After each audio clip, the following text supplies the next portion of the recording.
దృష్టికి 3 విషయాలు తీసుకొస్తాను. ఈరోజు రాష్ట్రంలో చంద్రబాబు నాయుడు గారి నాయకత్వాన ఎన్డీఏ ప్రభుత్వం ఉంది. గతంలో వైఎస్ఆర్పి పార్టీ అధికారంలో ఉన్న ప్రభుత్వాన్ని స్థానంలో ఇది వచ్చింది. కానీ ఈ కాలంలో కొత్త ప్రభుత్వం అధికారంలోకి వచ్చి పరిపాలన చేసిన ఈ కాలంలో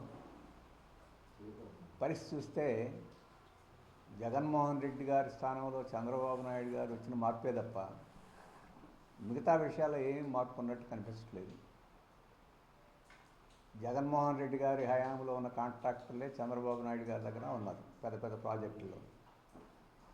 జగన్మోహన్ రెడ్డి గారి హయాంలో చక్రం తిప్పిన ప్రధానమైన అధికారులందరూ ఒకరిద్దరు మినహా చంద్రబాబు గారి దగ్గర కూడా వారే చక్రం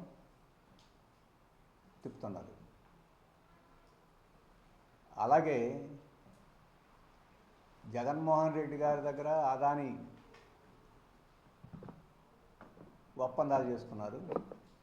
ఇప్పుడు చంద్రబాబు నాయుడు గారి దగ్గర కూడా అదాని ఆ ఒప్పందాన్ని కొనసాగించుకుంటున్నారు. కాబట్టి అప్పుడు అదాని, ఇప్పుడు అదాని, అప్పుడు అదే కాంట్రాక్ట్, ఇప్పుడు అదే కాంట్రాక్టులు, అప్పుడే కీలకమైన అధికారులు వాళ్ళు, ఇప్పుడు వాళ్ళు. మరి ఏం మార్పు వచ్చినట్టు? జగన్మోహన్ గారు వెళ్ళి చంద్రబాబు గారు వస్తే అది పెద్ద మార్పు అని చెప్పేసి అనుకోం. ఇందుకు ఒక 3 ఉదాహరణలు చెప్తాను. మొదటిది అదాని కుంభకోణం. 1750 కోట్ల రూపాయలు జగన్మోహన్ రెడ్డి గారు ముఖ్యమంత్రిగా ఉన్నప్పుడు ఇచ్చి రాష్ట్ర ప్రజల మీద భారీగా విద్యుత్ ఛార్జీలు పడే పద్ధతిలో 7000 మెగావాట్ల విద్యుత్తుని, సౌర విద్యుత్తుని మన రాష్ట్రానికి కొనుగోలు చేసుకునే ఒప్పందం సెక్కితో చేసుకున్నారు. అదాని నుంచి ముడుపులు పొందారు జగన్మోహన్ రెడ్డి గారు. సెక్కితో ఒప్పందం చేసుకుంది జగన్మోహన్ రెడ్డి గారు. మరి 1,00,000 కోట్ల రూపాయల భారం పడే ఇటువంటి ప్రమాదకరమైన ఒప్పందాన్ని చంద్రబాబు నాయుడు గారు అధికారంలోకి వచ్చిన తర్వాత ఎందుకు రద్దు చేసుకోవడం లేదు? గతంలో సెక్కితోటి ఒప్పందం చేసుకునేటప్పుడు జగన్మోహన్ రెడ్డి గారు చేసుకునేటప్పుడు మేము సిపిఎంగా అభ్యంతరం పెట్టాం, చేసుకోవద్దని కూడా చెప్పాం.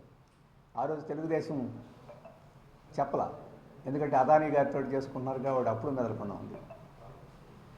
ఇప్పుడు 1750 కోట్ల రూపాయలు ముడుపులు తీసుకున్నాడని జగన్మోహన్ రెడ్డి చేసిన జగన్మోహన్ రెడ్డిని రక్షించడానికైనా సిద్ధం, కానీ అదానిని విమర్శించడానికి మాత్రం చంద్రబాబు గారు సిద్ధం కావడం లేదు.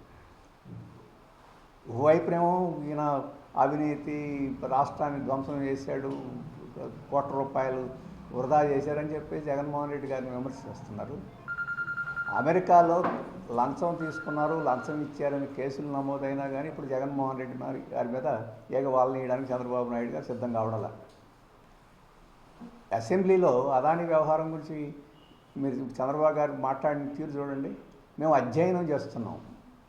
ఏం అధ్యయనం చేస్తారు? పత్రికలన్నీ అధ్యయనం చేసినాయి, ఫ్రంట్ పేజీలో రాసినాయి, పేజీలు వివరాలు ఇచ్చినాయి. వెబ్సైట్లోనే అమెరికా వాళ్ళు కోర్టులో సమర్పించిన అఫిడవిట్లన్నీ వెబ్సైట్లోనే పెట్టారు. వాటిని అధ్యయనం చేస్తున్నామని చెప్పేసి అంటే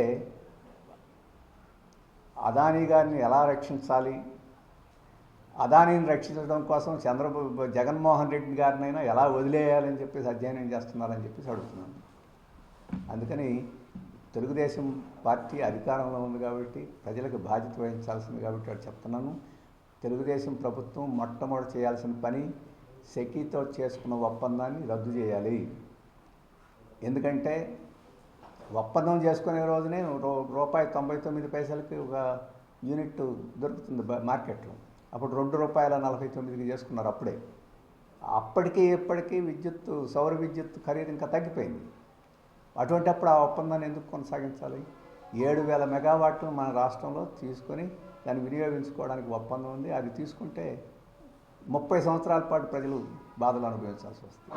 ఇవాళ మీరు పత్రికల్లో చూసుంటారు, నిన్న రాష్ట్రాన్ని సోలరైజేషన్ చేస్తానని చెప్పండి. సోలరైజేషన్ అంటే సౌర విద్యుత్తుతో నింపేస్తాడు ఇళ్ల మీద, కార్యాలయాల మీద, వాటన్నిటి మీద. మంచిది.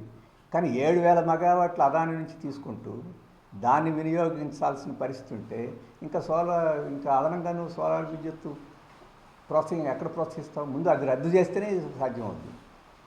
లేకపోతే ఆ ఖర్చు ఈ ఖర్చు తడిసినప్పుడై రాష్ట్రాన్ని చాలా అధోగతికి దిగజారుస్తుంది. అందుకని ఆ ఒప్పందాన్ని వెంటనే రద్దు చేయాలి అని చెప్పేసి. రెండోది ఏం చేయాలి? 1750 కోట్ల రూపాయలు ఈరోజు ముడుపులు తీసుకుంటే, అందుట్లో ప్రజల మీద భారం మోపడానికి ముడుపులు తీసుకుంటే అది ఎంత ప్రమాదకరమైన చర్య. అటువంటి వాళ్ళని ఉపేక్షించి వదిలేస్తామా? ఇప్పుడు చంద్రబాబు నాయుడు గారు ఆ రకంగా జగన్మోహన్ రెడ్డిని ఉపేక్షించి వదిలేసేయడానికి సిద్ధంగా ఉన్నాడు. నిన్న ఆయన ఉపన్యాసం చేస్తున్నాడు శాసనసభలో. ఇసుక వాళ్ళని పీడీ యాక్ట్ పెట్టేస్తాడట, బియ్యం వాళ్ళని పీడీ యాక్ట్ పెట్టేస్తాడట. మంచిది, వాళ్ళందరూ అవినీతికి పాల్పడి బీడే. కానీ ఇది వాటితో పోల్చడానికి పనికొచ్చే అవినీతి కాదు. ఇది కొండలుగా ఉన్న అవినీతి. అటువంటి అవినీతిని ఎందుకు వదిలేస్తాడు? ఏమి ఇక్కడ ఎస్బీఐ లేదా, కేసులు లేవా పెట్టరా? మోడీ గారు అక్కడ వదిలేస్తున్నారు. ఈడీని, ఇన్కమ్ ట్యాక్స్ని, ఎన్ఐఏని, సిబిఐని చిన్న చిన్న వాటి మీద కూడా ప్రయోగిస్తారు. కేజ్రీవాల్ మీద ప్రయోగిస్తారు, సోరేన్ మీద ప్రయోగిస్తారు, అందరి మీద ప్రయోగిస్తారు. కానీ జగన్మోహన్ రెడ్డి గారితో చాలా స్నేహం, ఆయన మీద ఏమీ ఉండదు. ఇప్పుడు ఏగో వాళ్ళని ఇడాలి, అక్కడ మోడీ గారు వాడిని, ఇక్కడ చంద్రబాబు వాడిని. ఏమిటో అర్థం కావడలా. ఈ ముగ్గురు దోస్తానా ఏమిటో అర్థం కావడలా. అందుకని ఒకరికొకరు ఆ రకంగా చేసుకోవడం మంచిది కాదు. అందుకని జగన్మోహన్ రెడ్డి గారి మీద వెంటనే కేసు బుక్ చేయాలి. అమెరికాలో చేయగలిగింది ఎక్కడో, వాళ్ళకి ఏం సంబంధం లేదు ఈ వీటితోటి. వాళ్ళకు ఒకటి సంబంధం,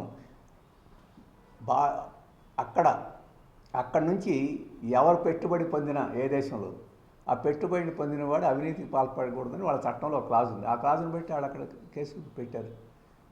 అసలు నష్టపోయేవాళ్ళం మనం కేసు పెట్టడానికి సిద్ధం కావడం. అందుకే చంద్రబాబును వెంటనే జగన్మోహన్ రెడ్డి గారి మీద కేసు పెట్టాలి. ఇంకా అంతగా అదాని మీద కూడా కేసు పెట్టేదానికి రాష్ట్రంలో మోడీ గారు చర్యలు తీసుకుంటాడా లేదని పార్లమెంట్ చర్చ జరుగుతుంది. ఇక్కడ రాష్ట్రంలో చర్యలు తీసుకునేదానికి పూనుకోవాలని చెప్పేసి నేను కోరుతున్నాను.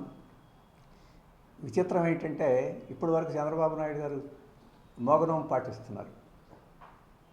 చంద్రబాబు నాయుడు గారు మౌనమే, మోడీ గారు మౌనమే, జగన్ రెడ్డి గారి మీద. ఇక్కడ మాత్రం నెల్లూరు జిల్లాలో ఏదో ప్రత్యేకత ఉన్నట్టుంది. వెంకటరమణారెడ్డి ఆయన పేరు, తెలుగుదేశం నాయకుడు. ఆయన ఇక్కడ నెల్లూరులో ఒక ప్రెస్ కాన్ఫరెన్స్ పెట్టి ఈ అదానీ విషయం గురించి మాట్లాడారు. తమాషా ఏంటంటే ఆయన అదానీ గురించి మాట్లాడలేదు, జగన్ గురించి మాట్లాడుతున్నాడు. ఇక్కడ కూడా వెంకటరమణారెడ్డి కూడా జగన్మోహన్ రెడ్డి రకంగా లంచం తీసుకున్నాడు, యాక్షన్ తీసుకోవాలని చెప్పండి. మరి చంద్రబాబు నాయుడుకి చెప్పండి. ఇక్కడ ప్రెస్ వాళ్ళు చెప్తే ఉపయోగం. చంద్రబాబు నాయుడు ఎందుకు మాట్లాడటం లేదు? అక్కడ పోయి వెంకటరమణారెడ్డి గారు మాట్లాడితే బాగుంటుంది. ఇక్కడ మాట్లాడితే ఏమి ఉపయోగం? ఈయన కూడా అదానీ గురించి మాట్లాడటం, ఓన్లీ జగన్ గురించి మాట్లాడుతున్నారు. కాబట్టి ఇది వీళ్ళందరూ ఎంతమంది ప్రత్యర్థులుగా ఉన్నా ఈ అదానీల ముందు వీళ్ళ ముందు మోకరిల్లే పద్ధతిలో వీళ్ళు వ్యవహరిస్తున్నారని చెప్పేసి అభిప్రాయపడుతున్నాను. ఇక రెండవ విషయం పోలవరం విషయం. ఆగస్టు 19వ తేదీన చంద్రబాబు నాయుడు గారికి నేను పోలవరం మీద ఒక ఉత్తరం రాశాను. అదేమిటంటే ఈ డయాఫ్రమ్ వాళ్ళు నాశనం అయిపోయింది, కొత్త డయాఫ్రమ్ వాళ్ళు కట్టాలంటున్నారు. నాశనం అయిన దానికి 1000 కోట్లు అయింది, కొత్త దాన్ని కట్టడానికి 1000 కోట్లు కావాలి. దీనికి ఎవరు బాధ్యత?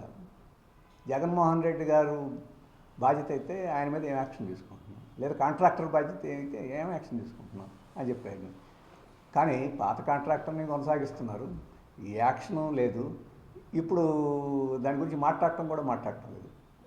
ఎందుకంటే పోలవరం గురించి మన అసెంబ్లీలో చెప్పారు 28కి పూర్తి చేస్తాం. దీని గురించి ఏమిటి అని చెప్పేసి. అలాగే ఈ కరకట్టలు ఉంటాయి, అడ్డకట్టలు ఉన్నాయి, వాటికి 2 చోట్ల గ్యాప్లు వదిలేశారు. ఆ గ్యాప్లు ఇప్పుడు పూడుస్తూ ఉన్నారు. ఆ ఖాళీల్లో కూడా మట్టి పోసి ఆ గోడ పూర్తి చేస్తే దాదాపు 150 గ్రామాలు మునిగిపోతాయి. నీళ్ళు అక్కడ నిలవ ఉండి మునిగిపోతాయి. ఆ మునిగిపోయిన వాళ్ళ గురించి సమస్యను పరిష్కరించకుండా గ్యాప్లు ఎట్లా ఫుల్ చేస్తావు? దానికేం సమాధానం చెప్పడంలో. ఆ కట్టలు కట్టిన తీరు కూడా సీపేజ్ 10% కన్నా సీపేజ్ ఎక్కువ ఉండకూడదు. చాలా విస్తారంగా సీపేజ్ వస్తుంది. నీళ్ళలో ఉన్న యువతలకు వచ్చేస్తున్నాయి. వాటిని ఇప్పుడు ₹1,00,00,000 పెట్టి వస్తున్నారు.